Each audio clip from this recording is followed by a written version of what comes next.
Okay, I am super jazzed. It is the 10th of May, and my backpack air blast sprayer has arrived. Now, I could not even fathom spending the money of a brand name that we all know and trust. So I went based on a whole bunch of reviews and whatnot, and I found this affordable unit, and I'm just going to cross my fingers. The whole idea is better canopy penetration than I get with the sprayer on my tractor because of pressure and the like, and able to move around.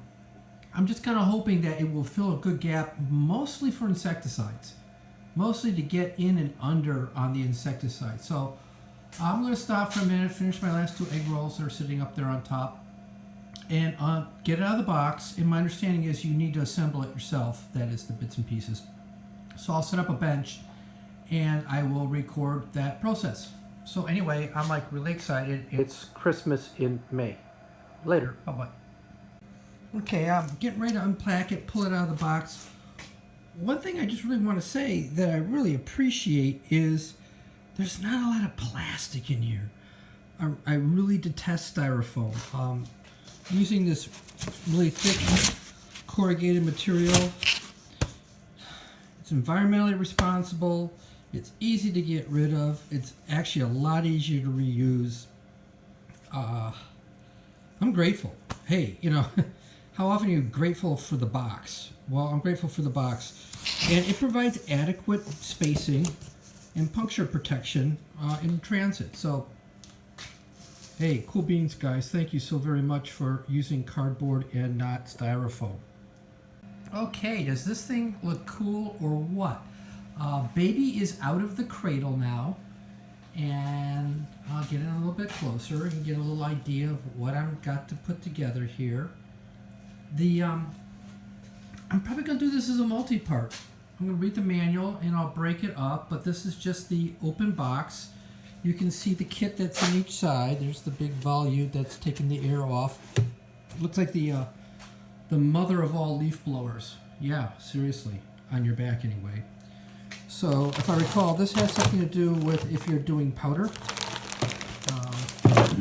Let's say if I were going to do sulfur or try to do surround with it.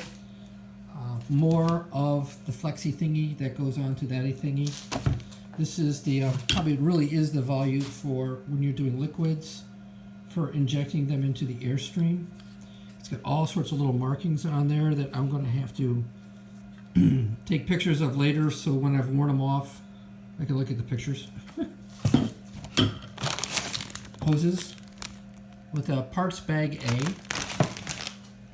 A. A nice little mixer thingy for fuel and gas, because it is a 2-cycle beastie. And the toolkit consists of a scrunch. We all know scrunches if you have a chainsaw, but this one has a cross point, a Phillips head on the end, instead of our usual flat blade. So it comes with a scrunch, that's great. And then more tube thing, and the manual. And I'm going to try over there.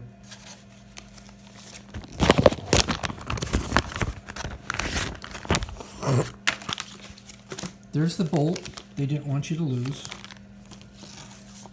Here is the manual. Here is urgent notice, how to get more distance, pressurizing the tank before use. So the first thing I'm going to do is scan all of this stuff so that I can insert the images into the video and decide how to break it up. So this is like really totally cool. I have lusted after one of these for quite some time, and now I have one. It's a Mitsubishi engine, which I drive a Subaru, which I believe is a Mitsubishi engine. And my Subaru has 300,000 miles on it. So I imagine if I use quality fuel in this thing with synthetic oil, I should get a good life out of the engine. That's the part that scares me. And I believe I'll have a good looking over on it, make sure bolts are tight and stuff like that. So anyway, this is it is it's like shipped from Florida, I think, but it's a company out of Maryland or something. No, I got this from like, they have an office on the West Coast and the East Coast. They ship out of British Columbia. They use Amazon fulfillment centers. Cool. It doesn't appear to really be Italian, but the system integration, the putting them together, is here in North America. So, you know, kind of cool. That's it. There you go. All right. I got to go take some more pictures and start planning how I'm going to do this video so that it means something to you. Take care. You have a good one. I'm happy. I'm not going to spend money on this until I've run it for a little while, but one thing I'm looking at that I might improve on is, although you do get, you get the padded shoulder straps, they clip on below, fine. There's no chest, what I'm going to call a chest strap or a waist strap to help you hold it together. Now, because this thing is self-powered, you don't have the shifting that you might with like my solo backpack sprayer where you're pumping and it's a real nuisance. So I bought the enhanced shoulder strap assembly for it, which has really nice padding and it does have a chest strap and the like. I'll see if it needs it or not. That might be something I would invest in because I'm a shrimp, I'm little, and I don't like pain. These are not hard. These are soft, and that's a good thing. All right. So when you have this on your back, no, those aren't pieces of hard plastic sending you to the chiropractor. That's just the way it's made. It came that way. Okay.